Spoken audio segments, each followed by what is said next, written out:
હા કરો. હા જે દંડવત પ્રણામ. 9મો અધ્યાય ચાલુ કરું છું.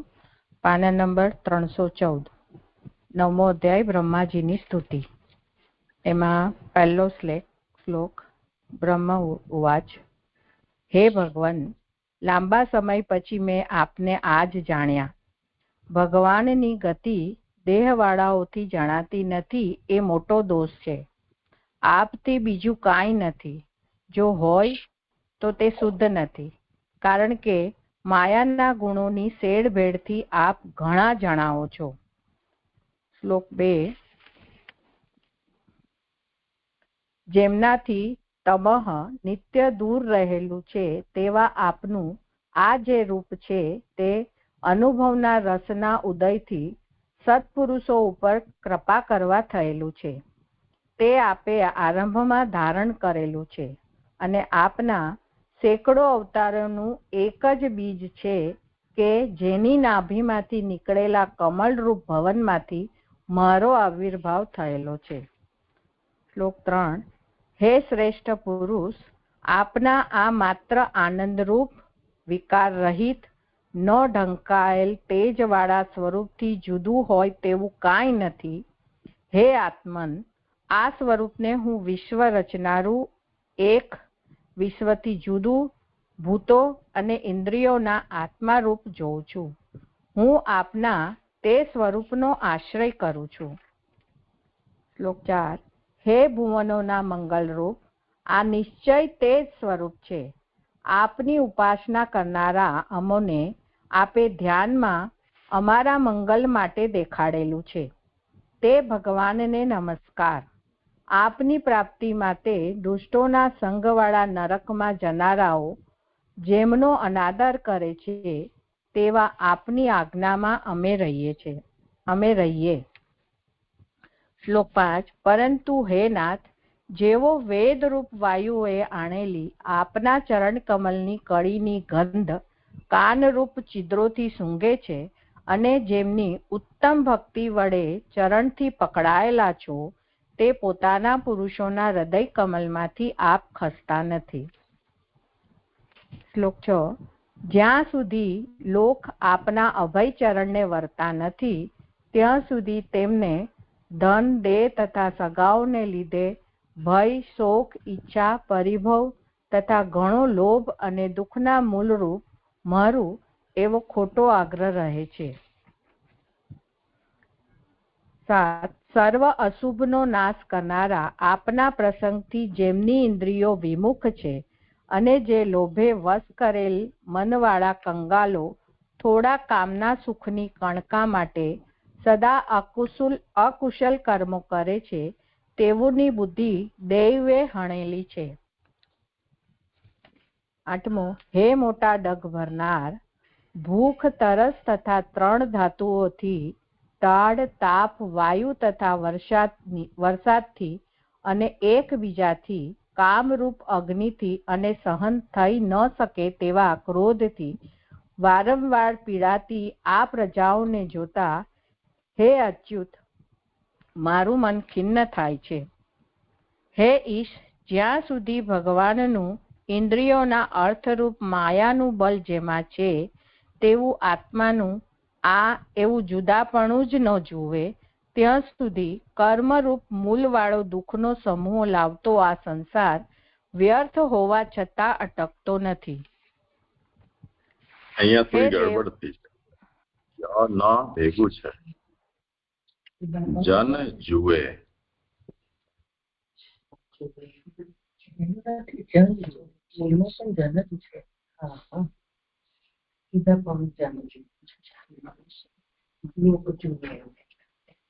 તમે ધ્યાન આપ્યું કે નહીં? ક્યાં ગયા? હા, એવું જુદાપણું જ ન જુએ. અરે જુદાપણું જન જુએ, લોક જુએ એમ. ઓકે. હા જે થયું તેવું આત્માનું આ એવું જુદાપણું જન જુએ ત્યાં સુધી કર્મરૂપ મૂલવાળો દુઃખનો સમૂહ લાવતો આ સંસાર વ્યર્થ હોવા છતાં અટકતો નથી. શ્લોક 10. હે દેવ, દિવસે જેમની ઇન્દ્રિયો કામે લાગેલી હોવાથી પીડાયેલી હોય છે, રાત્રે જેઓ સૂતેલા રહે છે, જુદા જુદા મનોરથોના વિચારથી જેમની નિંદ્રાનો ક્ષણમાં ભંગ થાય છે, દૈવે જેમની અર્થની વ્યવસ્થાનો નાશ કરેલો છે, તેવા ઋષિઓ પણ આપના પ્રસાદથી વિમુખ રહેવાથી આ સંસારમાં ભમ્યા કરે છે. હે નાથ, જે પુરુષોએ શ્રવણથી આપના માર્ગની તપાસ રાખેલી છે, તેમના પ્રેમના સંબંધથી શુદ્ધ થયેલા હૃદય કમલમાં આપ રહો છો.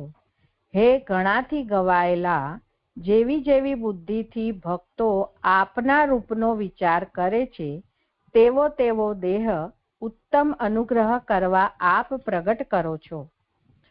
દુષ્ટોને પ્રાપ્ત ન થાય તેવી સર્વ પ્રાણીઓ ઉપરની દયાથી ભગવાન જેવા અતિ પ્રસન્ન થાય છે, તેવા હૃદયમાં જેમણે કામનાઓ બાંધી રાખેલી છે, તેવા દેવોના સમૂહોએ ઘણા ભેગા કરેલ પૂજનથી પ્રસન્ન થતા નથી, કારણ કે તે એકલા જુદા જુદા પુરુષોમાં તેમના મિત્ર અંતરાત્મા હોઈ સાવધાન રહેલા છો. તેથી પુરુષો યજ્ઞ વિગેરે દાન અને ઉગ્ર તપ તથા વ્રતનું આચરણ એ જાત જાતના કર્મોથી આપ ભગવાનનું પૂજન કરે એ કર્મનું ઉત્તમ ફળ છે, કારણ કે ત્યાં આપને અર્પણ કરેલો ધર્મ કોઈ સમયે નાશ પામતો નથી. સદા સ્વરૂપના તેજથી જ જેમણે ભેદ અને મોહનો લય કરેલો છે, જેમની જ્ઞાનમાં જ બુદ્ધિ છે, વિશ્વની ઉત્પત્તિ સ્થિતિ અને લયના નિમિત્ત બનેલી લીલામાં જેમને રસનો સમૂહ છે, તેવા નિયામક આપ આ ઈશ્વરને અમે નમન કરીએ છીએ. જેમના અવતાર ગુણ અને કર્મનું અનુકરણ કરનારા નામો જેવો પ્રાણ જતી વખતે નિર્ધાર હોય બોલે છે, તેવો અનેક જન્મનું પાપ તરત જ તજી ખુલ્લા દ્વારવાળા બ્રહ્મને પ્રાપ્ત કરે છે, તે જન્મ રહિતને હું શરણે જાઉં છું. જે આત્માના મૂળને ભેદીને જગતની ઉત્પત્તિ સ્થિતિ અને પ્રલયના કારણરૂપ હું અને શંકર અને વિષ્ણુ પોતે એમ 3 ચરણવાળા થઈ વધ્યા અને એકલા ઘણા વધ્યા, તે ભુવન વૃક્ષ રૂપ ભગવાનને નમસ્કાર હો. આ લોક નિંદિત કર્મમાં મશગુલ અને આપે કહેલા આપના પૂજન રૂપ તથા પોતાના ધર્મરૂપ કલ્યાણકારી કર્મમાં ગફલત વાળો થાય છે, તેટલામાં જે બલવાન નજીકના સમયમાં તરત જ આના જીવનની આશાનો નાશ કરે છે, તે કાલને નમસ્કાર હો. જેને સર્વ લોકોએ નમસ્કાર કરેલ છે, તેવા 2 પરાર્ધ વર્ષ સુધીના આસન પર બેઠેલો હું પણ જેનાથી ભય પામું છું, અને જેને પ્રાપ્ત કરવામાં મેં ઘણા યજ્ઞો કરી તપ કરેલું છે, તે આપ યજ્ઞના આધિદેવિક ભગવાનને નમસ્કાર. હવે પુરુષોત્તમને નમસ્કાર. વિષયોનો નિગ્રહ કરેલ હોવા છતાં પણ જે પોતાની ઈચ્છાથી પોતે કરેલી મર્યાદાનું પાલન કરવા હલકા પ્રાણીઓ, મનુષ્યો, દેવો વગેરે જીવોની યોનિમાં દેહ ધારણ કરી રમણ કરે છે, તે ભગવાન પુરુષોત્તમને નમસ્કાર.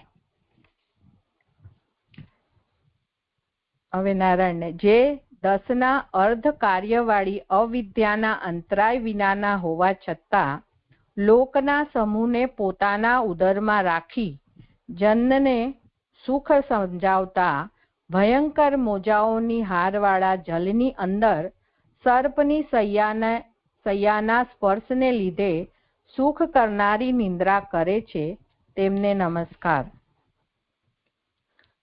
21. હે સ્તુતિ કરવા યોગ્ય, જેમની નાભિરૂપ કમલના ભવનમાંથી હું ઉત્પન્ન થયો, જેમની કૃપાથી હું 3 લોકરૂપ ઘર વખરીવાળો થયો, તેવા આપ જેમના ઉદરમાં જગત રહેલું છે અને યોગ નિંદ્રાના અંતે જેમના કમલ જેવા નયનો વિકસે છે તેમને નમસ્કાર.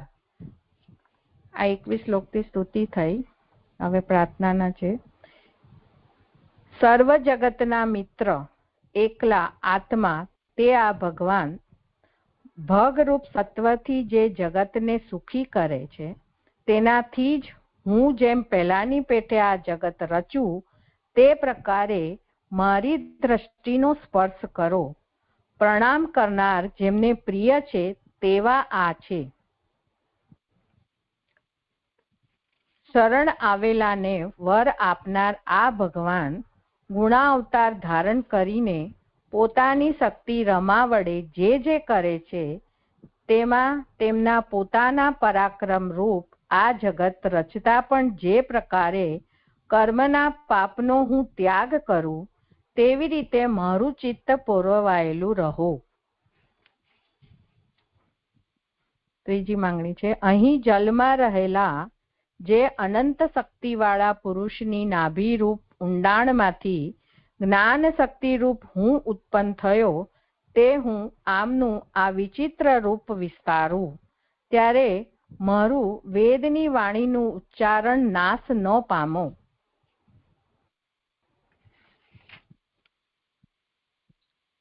તે આ ઘણા દયાળુ પુરાણ પુરુષ ભગવાન ઘણા વધેલા પ્રેમવાળા મંદ હાસ્યથી નયન કમલને વિકસાવતા ઊભા થઈને વિશ્વમાં વિજય અને અનુકૂળતા થાય તે માટે અમારા શોકને મધુર વાણીથી દૂર કરો.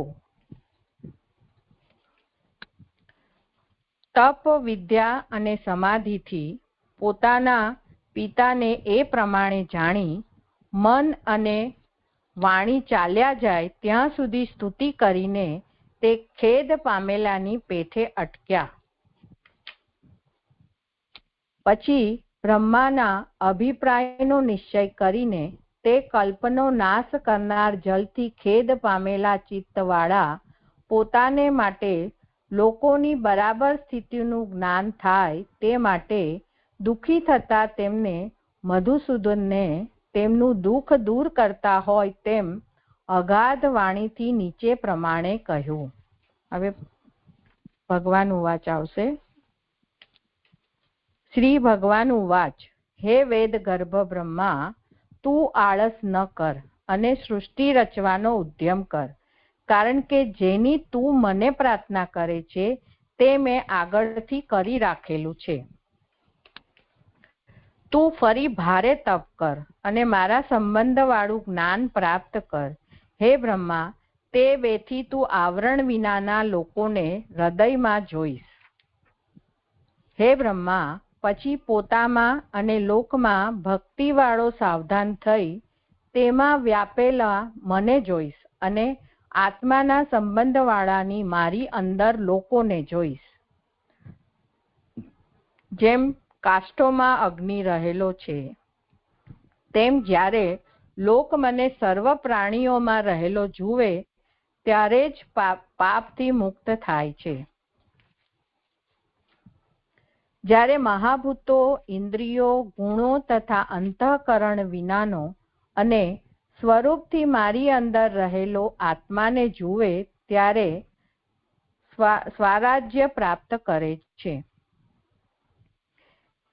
જાત જાતના કર્મો પ્રસારીને ઘણી પ્રજાઓ ઉત્પન્ન કરતા તારા અંતઃકરણને ખેદ નહીં થાય. આ કાર્યમાં તારા ઉપર મારી ઘણી કૃપા છે. ઘણો પાપી રજોગુણ તને આદ્ય ઋષિને બંધન કરશે નહીં, કારણ કે પ્રજા ઉત્પન્ન કરતા હોવા છતાં તારું મન મારામાં લાગેલું રહેશે.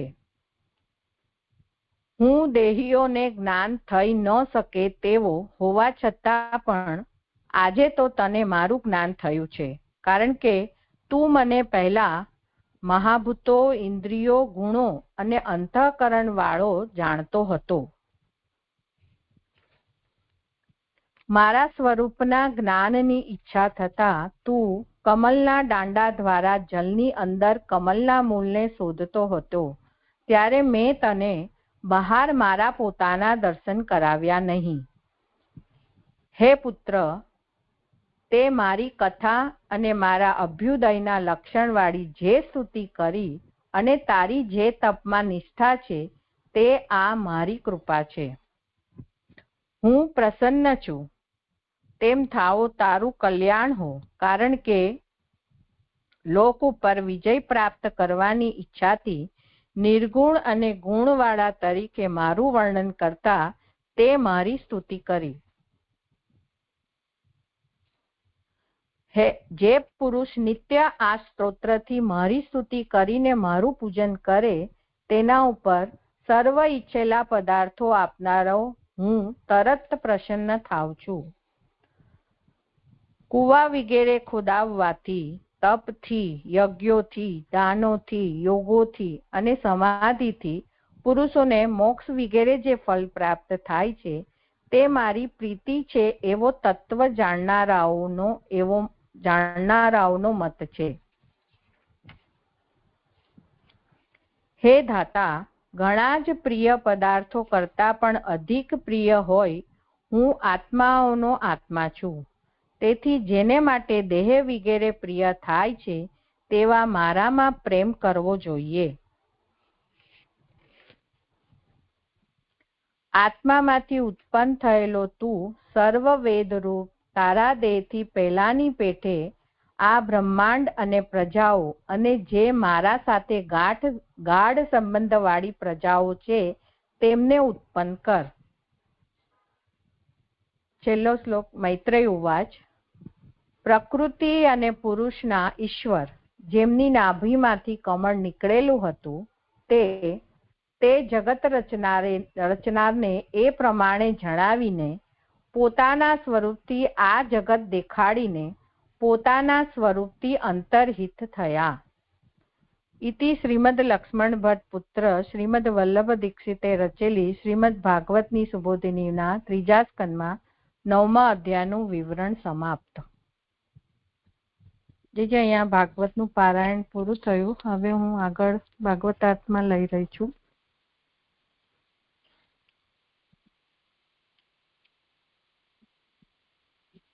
Page number 18. એમાં આ 9મો અધ્યાય ચાલુ થયો છે તો હું આ જરાક પ્રકરણનું લઈ લઈ છું કે 7મા થી 9મા સુધીના 3 અધ્યાયોથી પેજ નંબર 18 સગુણ સૃષ્ટિનું પ્રકરણ છે આ. તો 3 અધ્યાયોથી સગુણ દેવમાંથી થયેલી સૃષ્ટિનું નિરૂપણ કરેલું છે. વસ્તુતઃ સગુણ સૃષ્ટિનો આ 3 અધ્યાયોથી ઉપોદઘાત જ કરેલો છે અને 10મા અધ્યાયથી સગુણ સૃષ્ટિનું નિરૂપણ કરવાનો આરંભ કરશે. ઉપોદઘાતમાં 8મા અધ્યાયના થોડા જ 13 થી 15 શ્લોકમાં સગુણ સૃષ્ટિ કહેલી છે. ગુણાતીત સૃષ્ટિ 5મા અને 6માં એ 2 જ અધ્યાયથી કહી અને આ 3 અધ્યાયોમાં સગુણ સૃષ્ટિ કહે છે. કારણ કે આ સગુણ સૃષ્ટિમાં સૃષ્ટિ અને ભગવાનની વચ્ચે ગુણોની એટલે કે સૃષ્ટિ રચવાની સત્તા કહેવાની છે. આ પ્રસિદ્ધ ગુણોનું નિરૂપણ પૂર્વ પક્ષ તરીકે મતાંતર ભાષાથી 7મા અધ્યાયમાં કરેલું છે. ત્યાર પછી કારણની ઉત્પત્તિ અને કાર્યની ઉત્પત્તિ 8મા અને 9મા એ 2 અધ્યાયોમાં કહેલી છે. તે પૈકી કારણ બ્રહ્મા છે અને સર્વ જગત કાર્ય છે. આ કાર્યનું વર્ણન કાલના અંગ તરીકે 10મા અધ્યાયથી આરંભી કરવાનું હોવાથી 9મા અધ્યાયમાં બ્રહ્મની એટલે કે ભગવાનની કરેલી સ્તુતિ જ કહેલી છે. આ સ્તુતિ સફળ થઈ એટલે એ સ્તુતિથી બ્રહ્માને જગત રચવાનો ઉપાય જણાયો અને તે જગત રચી શક્યા. આ 7મા થી 9મા સુધીના 3 અધ્યાયનો સામાન્ય અર્થ પૂર્વ પક્ષ કારણની ઉત્પત્તિ અને કાર્યની ઉત્પત્તિ એટલે આપણે આ 9મા અધ્યાયમાં કાર્યની ઉત્પત્તિ આવી રહી છે. હવે પેજ નંબર 25માં જે 7 પ્રકારે જે અહીં બ્રહ્માને ભગવાનની વિભૂતિ કહેલ છે 25મા પેજ પર, કારણ કે જે 7 પ્રકારે ભગવાનના સંબંધી થાય તે ભગવાનની વિભૂતિ છે. એમાં બ્રહ્માની ઉત્પત્તિ ભગવાનમાંથી થઈ એ અધ્યાય 8માં 10 થી 15માં જોયું. બીજું, ભગવાને તેમને સૃષ્ટિ રચવાનો ઉદ્યમ કરવાની અને તે માટે તપ કરવાની આજ્ઞા કરેલી. ત્રીજું, બ્રહ્માએ તપ કરી ભગવાનને પ્રસન્ન કર્યા. આ 3 અધ્યાય 8માં આવ્યું કે જેનાથી પ્રસન્ન થઈને એમને દર્શન આપ્યા. હવે તેમની સ્તુતિ કરી એ અધ્યાય 9નો ટોપિક છે, ચોથો પોઈન્ટ, કે તેમની બ્રહ્માજીએ પ્રભુની સ્તુતિ કરી અને તેમની પ્રાર્થના કરી, વર માંગ્યા. એ સ્તુતિ 1 થી 21, વર માંગ્યા એ 22 થી 25. છઠ્ઠામાં પછી ભગવાને તેમને સૃષ્ટિ કેવી રીતે રચવી તે સર્વ જણાવ્યું. તે શ્લોક 29 થી 30માં આપણે હમણાં જોયું ભગવાન ઉવાચમાં. અને 7મું, બ્રહ્માએ ભગવાનની આજ્ઞા પ્રમાણે પહેલાની પેઠે સૃષ્ટિ રચી. આ 7 પ્રકારે બ્રહ્મા ભગવાનના સંબંધમાં આવ્યા, તેથી તે ભગવાનની વિભૂતિ છે. આ સર્વ જણાવવા માટે વિદુરે પ્રશ્ન કર્યા, ત્યારે મૈત્રેયે ઉત્તર આપ્યા. એમ 7 થી 9 સુધીના 3 અધ્યાયોથી સૃષ્ટિનો ઉપોદ્ઘાત કહેલો છે. કેટલાક કહે છે કે બ્રહ્મામાં ભગવાનનો આવેશ થયેલો. 5મા અને 6ઠ્ઠા અધ્યાયોમાં ગુણાતીત દેવથી ઉત્પન્ન થયેલી સૃષ્ટિ કહી. પછી સગુણ દેવથી થયેલી સૃષ્ટિ કેવી જોઈએ તે કહેવાનો આરંભ તો બ્રહ્માએ પણ ભગવાનને આજ્ઞા કરેલી તે પ્રમાણે 100 દિવ્ય વર્ષો સુધી તપ કર્યું. એમ અધ્યાય 10:4માં થી કરેલો છે. ત્યારે વચલા 7મા થી 9મા સુધીના અધ્યાયોમાં સગુણ દેવથી થયેલી સૃષ્ટિ કયાનું કેમ ગણાય? જો એવી શંકા થાય તો જાણવું કે આ 3 અધ્યાયોથી સગુણ દેવથી ઉત્પન્ન થયેલી સૃષ્ટિનો ઉપોદ્ઘાત કહેલો છે. તેથી બ્રહ્મા ભગવાનની વિભૂતિ છે તેમ જણાવવું એ જ આ 3 અધ્યાયોનું તાત્પર્ય છે. કારણ કે તેમાં સૃષ્ટિનું નિરૂપણ તો માત્ર થોડા ભાગમાં જ કરેલું છે. એટલે 8મા અધ્યાયમાં 13 થી 15. એટલે આ 3 આગળ જે 10 થી ઓનવર્ડ જે સૃષ્ટિ થશે એનો ઉપોદ્ઘાત તરીકે છે.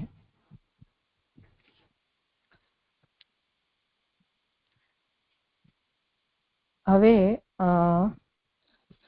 અધ્યાય 9માનો અધ્યાય અર્થ લઈ રહી છું. Page number 29.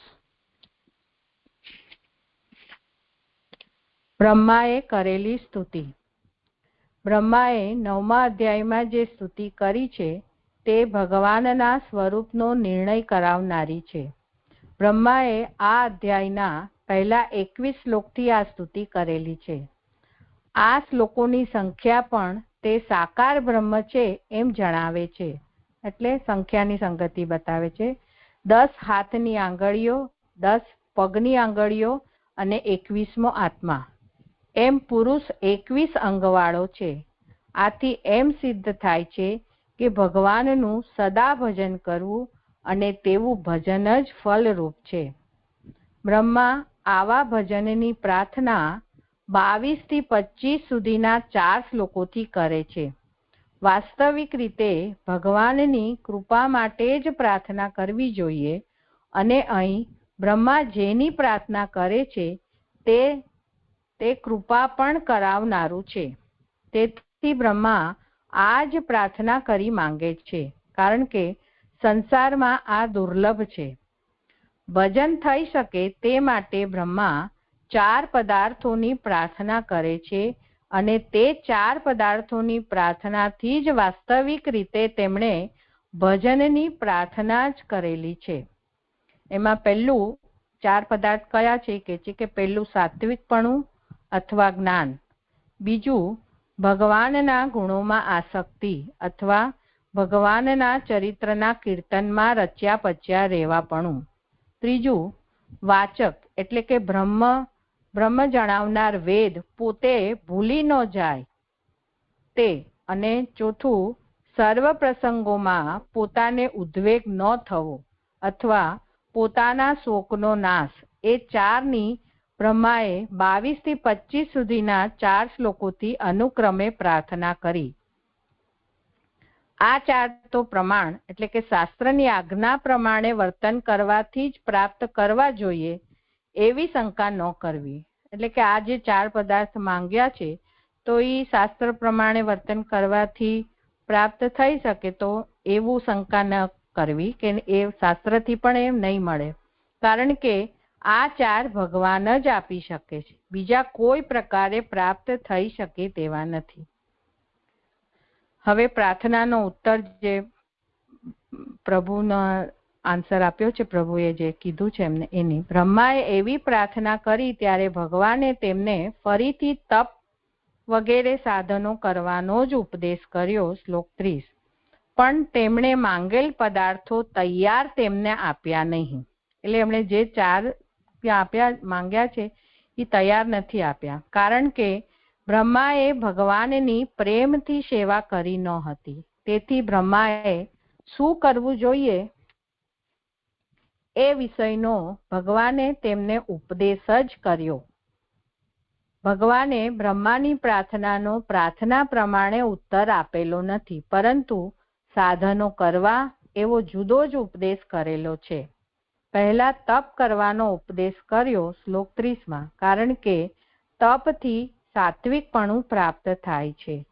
પછી જ્ઞાન પ્રાપ્ત કરવાનું કહ્યું, અને જ્ઞાન તપથી જ પ્રાપ્ત થાય છે એ શ્લોક 32માં કીધું, કારણ કે જ્ઞાનથી ભગવાનના ગુણોમાં આસક્તિ થાય છે. બ્રહ્મ જણાવનાર વેદ ન ભૂલવાનું પણ જ્ઞાનથી જ પ્રાપ્ત થાય છે. આ 3 પ્રાપ્ત થતા શોક ન થવો એ ત્રણેયના ફલરૂપ હોવાથી એની મેળે જ પ્રાપ્ત થાય છે. બીજું, ભગવાનની લીલાના જ્ઞાનરૂપ ફળ પણ પ્રાપ્ત થાય છે.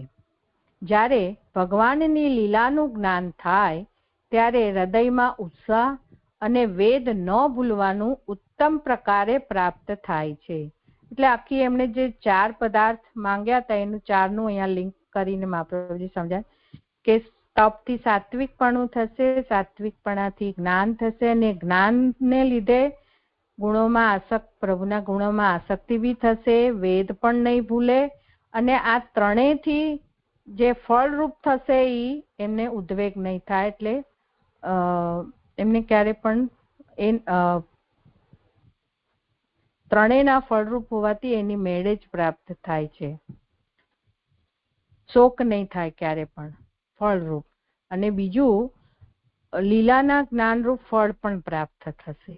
અને ભગવાનની લીલાનું જ્ઞાન થાય ત્યારે તો હૃદયમાં ઉત્સાહ અને વેદ પણ ક્યારેય ન ભૂલે એવું ઉત્તમ પ્રકારે પ્રાપ્ત થાય છે. શ્રી કૃષ્ણમાં આસક્તિ હોવી એ ઉદ્વેગ ન થવાનું બીજું કારણ છે. શ્રી કૃષ્ણમાં આસક્તિ હોય તો ઉદ્વેગ થતો નથી, કારણ કે હરિ સદા ભક્ત ઉપર પ્રસન્ન રહે છે. શ્રી કૃષ્ણ પ્રાપ્ત થાય નહીં ત્યાં સુધી તો ભક્તને ઘણો જ ઉદ્વેગ રહે એમ ન માનવું, કારણ કે શ્રી કૃષ્ણ ઉપર નિત્ય પ્રેમ રાખનાર ભક્ત ઉપર તે સદા પ્રસન્ન રહે છે અને તેને ઉદ્વેગ થવા દેતા નથી. આ અર્થ જણાવવા જ શ્લોક 35 થી 42 સુધીના 8 શ્લોકો ભગવાને બ્રહ્માને કહેલા છે.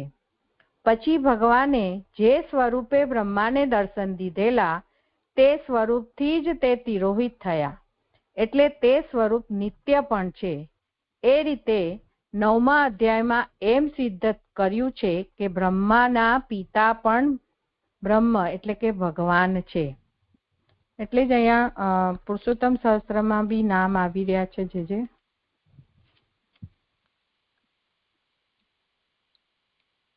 એટલે આને લીધે જ હું કહું છું કે બ્રહ્મા સુધી નામ 8મા અધ્યાયમાં આવ્યા, કે બ્રહ્માનું પ્રાગટ્ય ત્યાં 8મા અધ્યાયમાં છે.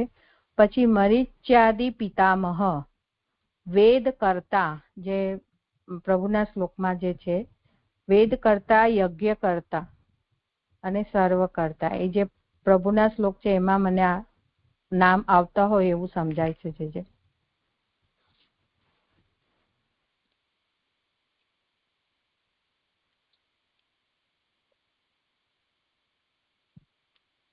હવે અધ્યાય 9મો કારિકા લઉં ને જે પૂછી બધા હા કરું. હા, પાના નંબર 314, 9મો અધ્યાય, બ્રહ્માજીની સ્તુતિ. અને અહીંયા કાર્યરૂપ મહાભૂતોની સૃષ્ટિ છે, જે જીવ પ્રકરણ ચાલુ થયું છે. અહીંથી આગળ પુરુષનું પ્રકરણ થયું 8મા, એ આવશે જ હમણાં. જીવ સર્ગે ભૂત સૃષ્ટો બ્રહ્મ જ્ઞાનમ તદુચ્યતે પંચવિંશતિ તત્વાનામ સ્વરૂપસ્ય ચ બોધતઃ. જીવો માટેની સૃષ્ટિમાં મહાભૂતોની સૃષ્ટિ કહેતા 25 તત્વો અને ભગવાનના સ્વરૂપના બોધથી તે બ્રહ્મ જ્ઞાન કહેવામાં આવે છે. એમાં તે ઉપર ફૂટનોટ છે કે તે એટલે મહાભૂતો જેનાથી ઉત્પન્ન થાય છે તેવું. સમૂહના જ્ઞાન વિના વ્યક્તિઓનું જ્ઞાન થઈ શકે નહીં. તેથી પુરુષ આધારરૂપ હોવાથી પહેલા અધ્યાય 5 થી 8 સુધીનાથી પુરુષ પ્રકરણ કહ્યું અને હવે જીવ પ્રકરણ કહે છે. એટલે 9 થી ઓનવર્ડ્સ જીવ પ્રકરણ આવી રહ્યું છે. ને એની પહેલા 5 થી 8માં જે આધારરૂપ પુરુષ એટલે મૂળ તત્વરૂપ જે છે એ આધારરૂપ છે, એનાથી પુરુષ પ્રકરણ કહ્યું. આગળ બીજી કારિકા લઉં છું. અતઃ અત્ર 9મે અધ્યાયે સ્તુતિ સંપ્રાર્થને પુરા તતઃ સર્વ ઉપદેશશ્ચ ભગવત્કૃત ઈર્યતે. તેથી અહીં 9મા અધ્યાયમાં પહેલા બ્રહ્માએ કરેલી સ્તુતિ અને પ્રાર્થના અને પછી ભગવાને કરેલો સર્વનો ઉપદેશ કહેલા છે. એટલે પહેલી કારિકામાં સંગતિ બતાવી આગળના અધ્યાયની, અત્યારે કરંટ 9મા અધ્યાયનો શું આવે છે એ કહી રહ્યા છે મહાપ્રભુજી. ત્રીજી કારિકામાં જ્ઞાન માર્ગસ્ય નિર્ધારઃ સ્તોત્રે અસ્મિન ક્રિયતે સ્ફુટઃ વિષય સાધનમ રૂપમ બાધા અભાવઃ તથૈવ ચ પ્રકીર્ણકમ ચ સ્તોત્રે અસ્મિન જ્ઞાનાર્થમ વિનિરૂપ્યતે. આ સ્તુતિમાં વિષય, સાધન, રૂપ તેમજ વિઘ્નોનો અભાવ એમ જ્ઞાન માર્ગનો નિર્ણય સ્પષ્ટ કરેલો છે. અને આ સ્તુતિમાં જ્ઞાન થાય તે માટે પ્રકીર્ણ વિષયો પણ કહેલ છે. એટલે આ સ્તુતિમાં શું શું આવી રહ્યું છે? તો વિષય, સાધન, રૂપ તેમજ વિઘ્નોનો અભાવ. એવી રીતે અહીંયા જ્ઞાન માર્ગથી જે નિર્ણય સ્પષ્ટ થાય એ રીતે જ્ઞાન ભરેલી સ્તુતિ છે.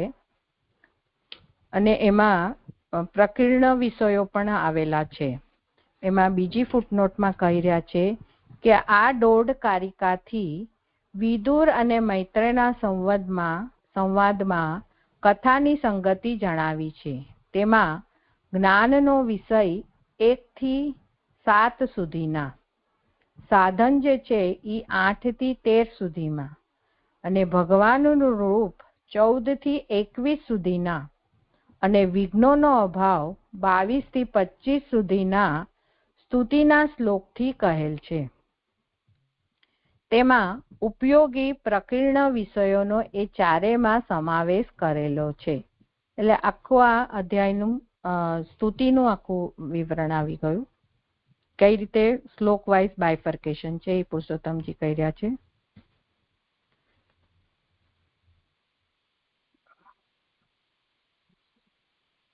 હવે પહેલો શ્લોક લઈ રહી છું. મારો એક શ્લોક છે, કરું ને જે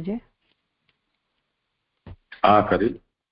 હા, ગયા અધ્યાયના અંતમાં શ્લોક 32માં જોયા એમ જે કહ્યું તે ભગવાનનું સ્વરૂપ સૃષ્ટિ રચવામાં ક્યાં ઉપયોગી છે તે કહેવાનું છે.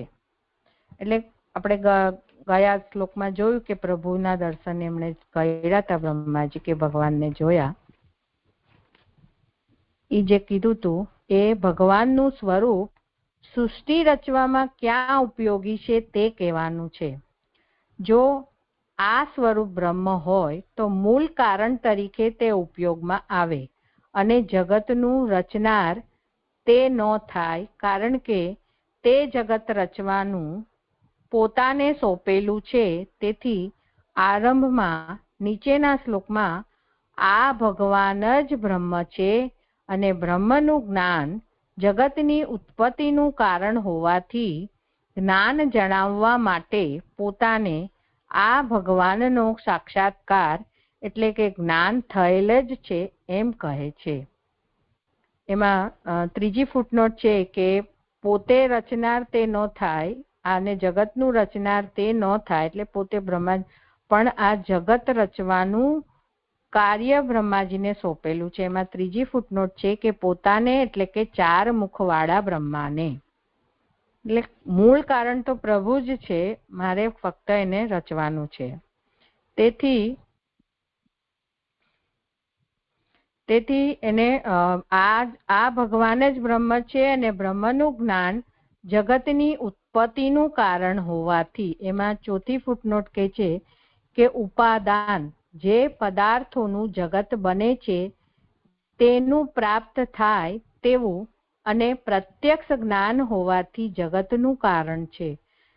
મને અહીંયા આ ફૂટનોટ બહુ નથી સમજાતી જશે, પણ અહીંયા પ્રભુ જ બધા આખા જગતનું ઉપાદાન કારણ છે, મારા દ્વારા કરાવશે. પણ અને જે પ્રભુ અત્યારે મને દર્શન આપી રહ્યા છે તો ઈ એમને પ્રત્યક્ષ જ્ઞાન, બ્રહ્મનું જ્ઞાન જે થયું છે એ પ્રત્યક્ષ જ્ઞાન હોવાથી જગતનું કારણ છે પ્રભુ પોતે. એટલું અહીંયા સમજાય છે જે કારણ કે જે સાક્ષાત્કાર એમને જે થયો છે તો ઈ અત્યારે એમને એવું જ્ઞાન થઈ રહ્યું છે કે આ પ્રભુ જ ઉપાદાન કારણ છે જગતનું અને ઈ જ મને અત્યારે આ પ્રત્યક્ષ જ્ઞાન કરાવી રહ્યા છે સાક્ષાત્કાર આપીને, એમ કહે છે. બરાબર છે જે હા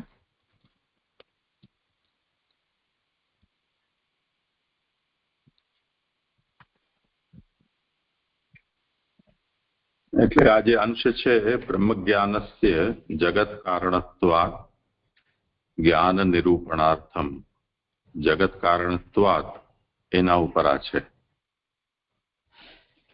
તો ઉપાદાન ગોચરા પરોક્ષ જ્ઞાનત્વેન રૂપેણ તથાત્વાत्, એટલે બ્રહ્મ જ્ઞાન એ જગત કારણ રૂપ કેવી રીતે થઈ શકે છે? તો એ રીતે કે જગતનું ઉપાદાન જે બ્રહ્મ છે એ ઉપાદાનનો અપરોક્ષ જ્ઞાન એ બ્રહ્મ જ્ઞાન છે. તેથી બ્રહ્મ જ્ઞાન છે એ જગત કારણ રૂપ થઈ જાય છે.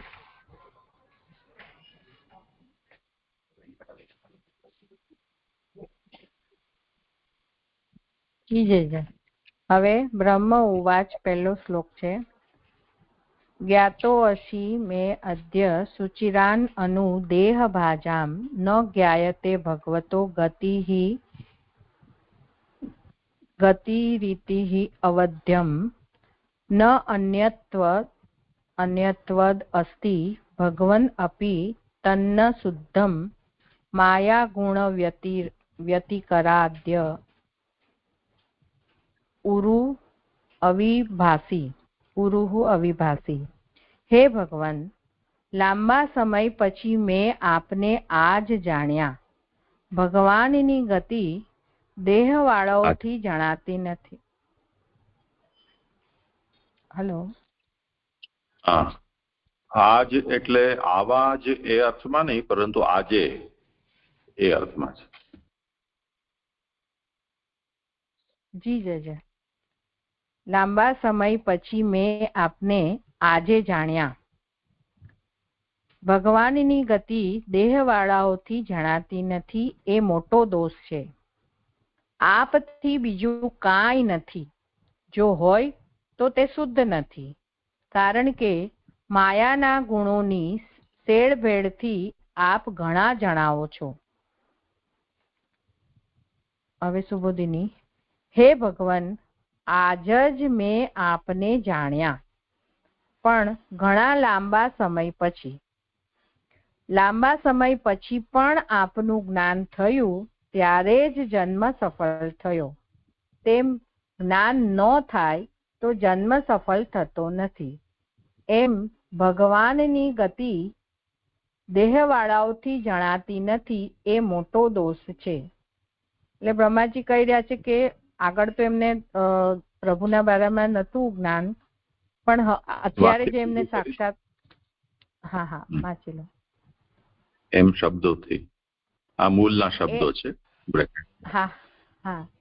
એમ ભગવાનની ગતિ દેહવાળાઓથી જણાતી નથી એ મોટો દોષ છે શબ્દોથી અજ્ઞાનની નિંદા કરે છે.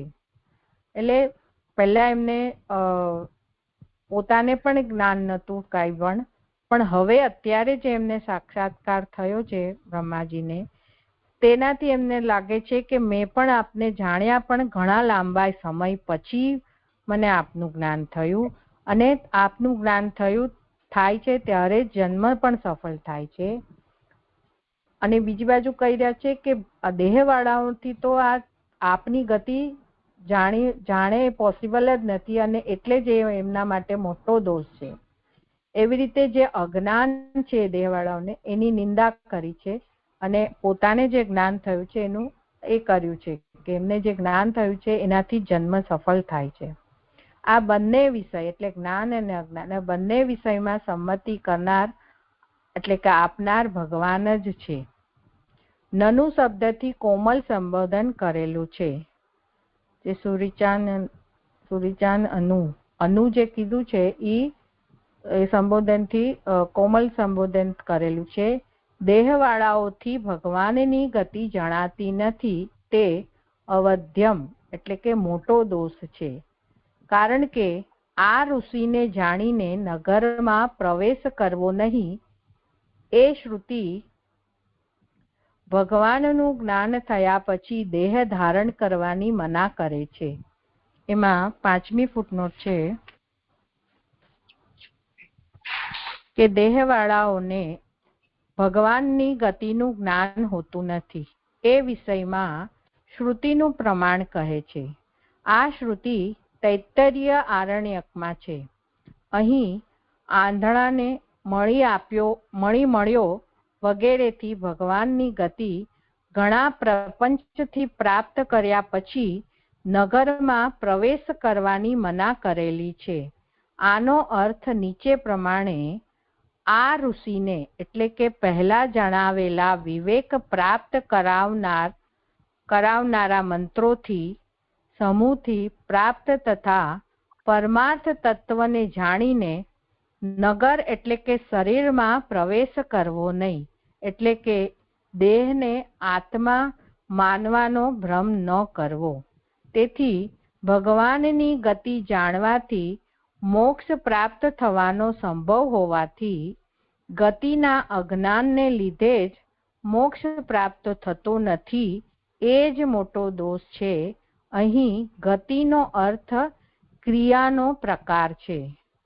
એટલે કે જેને આ ભગવાનની ગતિનું જ્ઞાન એટલે ભગવાનના બારામાં જે જ્ઞાન નથી થતું તો ઈ સંસાર ચક્રમાં ફર્યા, એટલે કે એને મોક્ષ નથી પ્રાપ્ત થતો, અને દેહને નગર એટલે કે શરીરમાં જે મળી ગયો તો એ શરીરમાં પ્રવેશ નહીં કરે, નહીં તો એ આ ગતિનો અજ્ઞાનને લીધે એને મોક્ષ પ્રાપ્ત થતો નથી અને દેહની જ પ્રાપ્ત થાય છે. એવું અહીંયા કહેવા માંગતા હોય એવું સમજાય છે 5મી ફૂટનોટમાં. જે બહુ નથી સમજાતું. એટલે આ શ્રુતિ જે છે કે ભગવાનનું જ્ઞાન થયા પછી દેહ ધારણ કરવાની મના કરે છે. એટલે તમને મોક્ષ થઈ જાય છે પછી દેહ ધારણ કરવાની જરૂર નથી. ભગવાન તો કોઈક પ્રકારથી જાણવામાં આવે છે જ, પરંતુ તે કયા પ્રકારથી, ક્યારે, ક્યાં, કેવી રીતે, કયા સાધનથી જાય છે એવી તેમની ગતિ જાણવામાં આવતી નથી. આ ભગવાનની આખું ગતિનું જે કે છે ભગવાનની ગતિ દેહવાળા નથી જાણી શકતા, તો આ પ્રભુની ગતિ એટલે ક્રિયા, અને એ ક્રિયા કયા પ્રકારથી, ક્યારે, ક્યાં, કેવી રીતે, કયા સાધનથી જાય છે એવી તેમની ગતિ જાણવામાં આવતી નથી. આ ભગવાનની ગતિ જાણવામાં આવે ત્યારે જાણવાનું કાંઈ બાકી રહેતું નથી, અને જો તમે ગતિ જાણવામાં આવી ગઈ એટલે જ્ઞાન થઈ ગયું તો પછી બીજું કાંઈ જાણવાનું બાકી રહેતું નથી. માત્ર ગતિ જાણવાથી કૃતાર્થ કેમ થવાય? હવે શંકા કરી રહ્યા છે. તમે જો કહો છો કે પછી કાંઈ બાકી નથી રહેતું, તો માત્ર ગતિ જાણવાથી કૃતાર્થ કેમ થવાય? કારણ કે ઈચ્છેલું સ્વરૂપનું જ્ઞાન હોતું નથી. એવી શંકા થાય. તેથી ઉત્તરાર્ધ કહેલો છે કે આપથી બીજું કાંઈ નથી. શું કામ? એમની ગતિ જાણ્યા પછી કાંઈ જાણવાનું બાકી રહેતું નથી, તો આપના સિવાય બીજું કાંઈ છે જ નહીં કે જે જાણવા યોગ્ય હોય, પરંતુ આપ જ તેવા બીજા પદાર્થો થાઓ છો. તેથી આપની ગતિ જાણવી જોઈએ. હે ભગવાન, એ સંબોધન છે. તેથી એમ જણાવેલું છે કે આપના 6 ગુણોમાં આપની પેઠે સર્વ રહેલું છે. સર્વ રહેલું છે કે આખું જગત જે છે તે બધું જ આપનામાં રહેલું છે. એટલે કે આપની ગતિ જાણી લીધી તો પછી બીજું કાંઈ જાણવાનું રહેતું નથી. તેનું કારણ એ છે કે આપના સિવાય બીજું કાંઈ છે જ નહીં. જે આટલું સમજાય છે. આગળ કરું છું. બુદ્ધિને ભમાવનારી માયા વચ્ચે બીજું એટલે કે બીજા પદાર્થો કરે છે એમ કહેલું છે. હવે જે કે છે કે આપથી બીજું કાંઈ નથી, અને જો હોય તો તે શુદ્ધ નથી, એની વાત છે કે માયાથી બીજું પદાર્થો કરે છે એમ કહેલું છે. તેથી બીજું નથી એમ કેમ કહેવાય? કે બુદ્ધિને ભાવનાર માયાથી આપણને એકથી ઘણું બધું દેખાઈ રહ્યું છે, જણાઈ રહ્યું છે, તો બીજું નથી એ કેમ કહેવાય? એવી શંકા થાય. હોય તો તે શુદ્ધ નથી એમ કહેલું છે.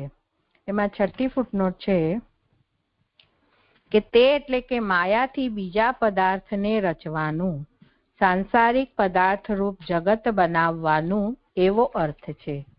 એટલે જે બીજું જે દેખાઈ રહ્યું છે તે માયાથી દેખાઈ રહ્યું છે, અને તે એટલા માટે તે શુદ્ધ નથી એમ કહેલું છે. મુખ્ય જ્ઞાન જેમાં છે તેવો બ્રહ્મવાદ પ્રમાણે તે બીજું નથી જ. એટલે બ્રહ્મવાદ પ્રમાણે તો સર્વ ખલુ ઇદમ બ્રહ્મ, બધું જ બ્રહ્મ બન્યું છે. એ જ્ઞાનમાં તો પ્રભુ સિવાય એટલે બ્રહ્મ સિવાય બીજાનું પ્લેસમેન્ટ છે જ નહીં, બીજું હોય તો પણ. અને જો તમને જણાઈ રહ્યું છે તો એ માયાને લીધે જણાઈ રહ્યું છે, ને માયાને લીધે જણાઈ રહ્યું તો તે શુદ્ધ નથી. એટલે કે જે મુખ્ય જ્ઞાન જે છે તેમાં એવા બ્રહ્મવાદ પ્રમાણે તો બ્રહ્મ સિવાય બીજું કાંઈ નથી જ. છતાં પણ દૈવ બ્રહ્મવાદ પ્રમાણે તે બીજું હોય તે વાદમાં તેમને તમે જાણતા નથી વિગેરે મંત્રોમાં ભગવાનની શક્તિનું મહાત્મ્ય દર્શાવવા સૂચવેલું છે. એમાં છતાં પણ દૈવ બ્રહ્મવાદમાં 7મી ફૂટનોટ છે કે પોતાના ગુણોથી છુપાયેલી દેવોની પોતાની શક્તિ વિગેરે શ્વેતાશ્વેતરના મંત્રો અને નૃસિંહ તાપનીયમાં કહેલો વાદ છે. એટલે અહીંયા જે દેવોને જે શક્તિ આપી છે પ્રભુએ,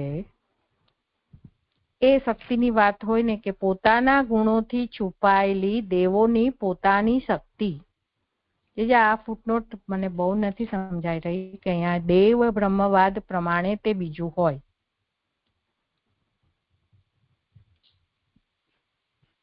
અને મંત્રોમાં ભગવાનની શક્તિનું મહાત્મ્ય દર્શાવવા સૂચવેલું છે તે મુખ્ય બ્રહ્મવાદ નથી. એમાં 8મી ફૂટનોટ છે કે સૂચવેલું છે એટલે બીજું કરવાનું સૂચવેલું છે, બીજું હોવાનું સૂચવેલું છે એવો અર્થ જણાય છે, એવું નાનુભાઈ કીધું. ને આગળ પુરુષોત્તમજી. એટલે આ દેવ બ્રહ્મવાદથી અહીંયા બહુ મને સ્પષ્ટ નથી થઈ રહ્યું છે. જે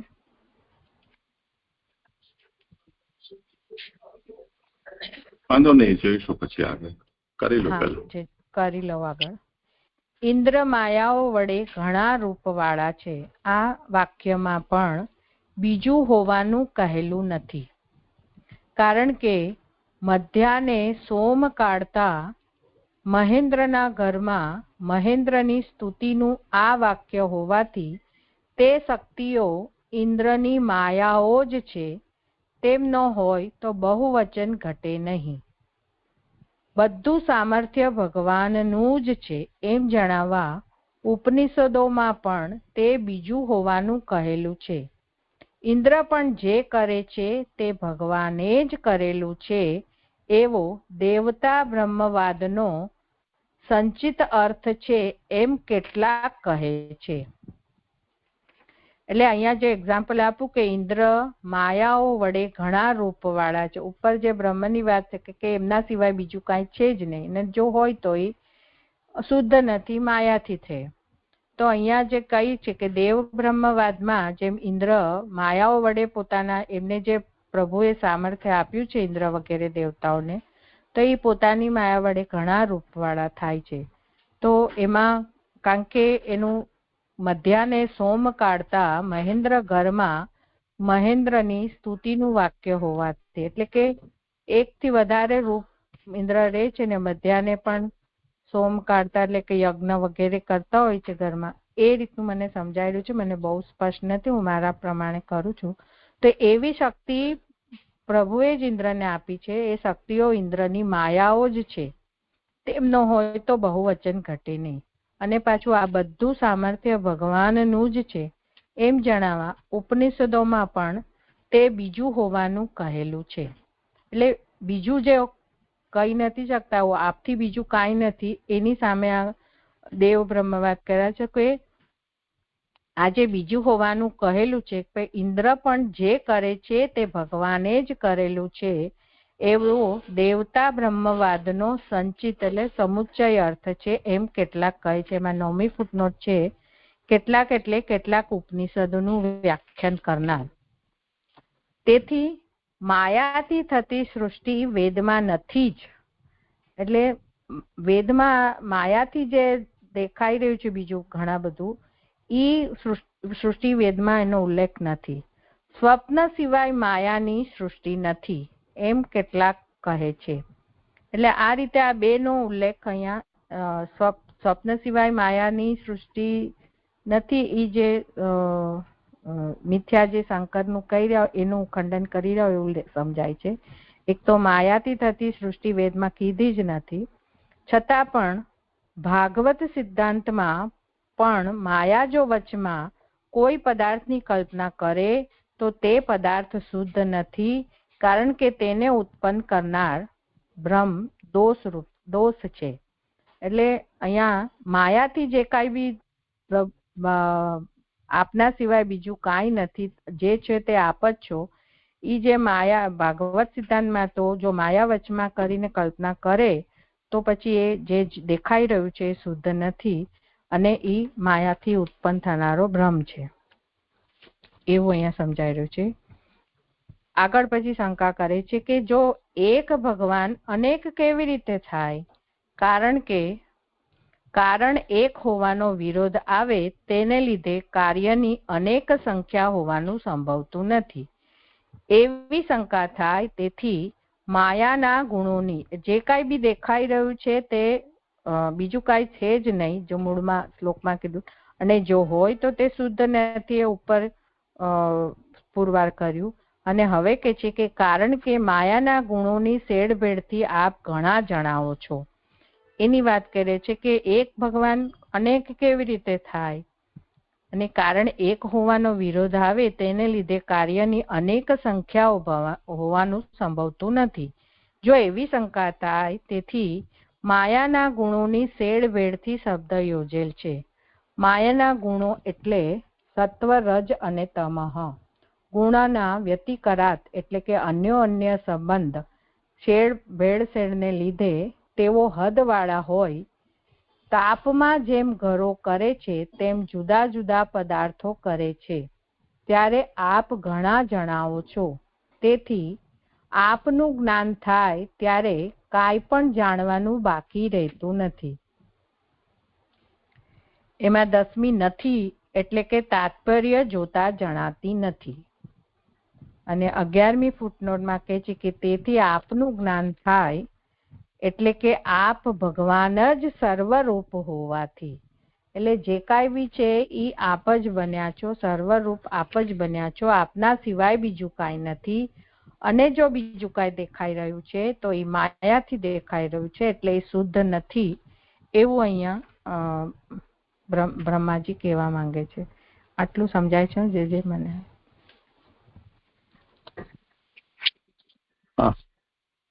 વિચારણી હોય આમ તાપમાં જેમ ઘરો કરે છે તેમ જુદા જુદા પદાર્થો. શું છે વિષય? હા, એ મને પણ નથી સમજાયું હો. જે તાપમાં જેમ ઘરો કરે છે તેમ જુદા જુદા પદાર્થો કરે છે.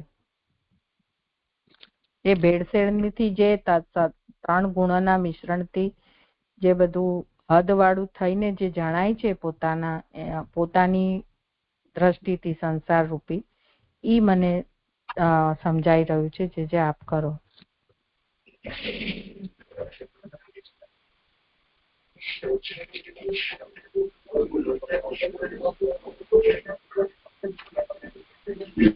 ગુણોના વ્યતિકરથી ભગવાન જે આ સૃષ્ટિ કરી રહ્યા છે એમાં ઉદાહરણ અહીંયા તાપમાં જેમ ઘરો કરે છે. તો એવું જણાય છે અહીંયા કે તાપ એટલે સૂર્યપ્રકાશ, ગરમી એની અંદર જુદા જુદા ઘર એટલે એ આતપથી મુક્તિ મેળવવા માટે છાયાના રૂપમાં જે બધા લોકો પોતપોતાના ઘરનું નિર્માણ કરે છે એવી રીતે જુદા જુદા પદાર્થો કરે છે. ત્યારે આપ ઘણા જણાવો છો. એ રૂપમાં ભગવાન નાના પ્રકારે ભાષિત થાય છે.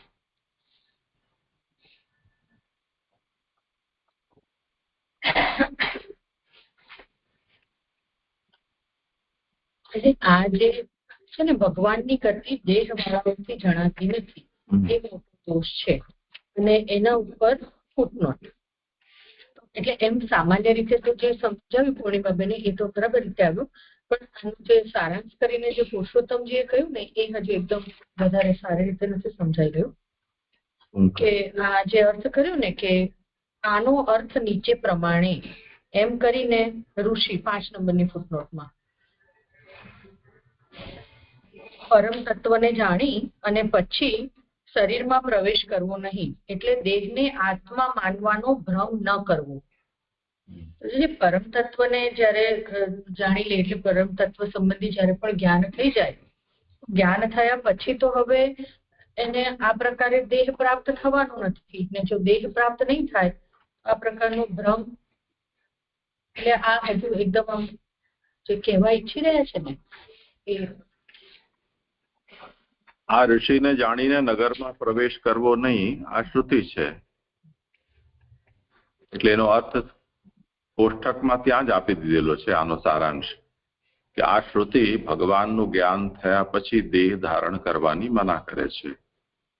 એટલે જેને જ્ઞાન થઈ ગયું છે એને હવે પોતાના દેહને આત્માવત ન જાણીને દેહાસક્ત ન થવું, એવું તાત્પર્ય એનું છે. એવી રીતે સમજી રહી ને એટલે ભૂલ થઈ. એ તો પોતાની ઈચ્છાથી તો પ્રાપ્ત નથી થતું ને, એવી રીતે પણ દેહાસક્ત બનવું. જી જી સારું. હવે મહાદેવજી ઉપદ્રવ કરવા માંડી ગયા છે. અહીંયા વિરામ રાખીએ.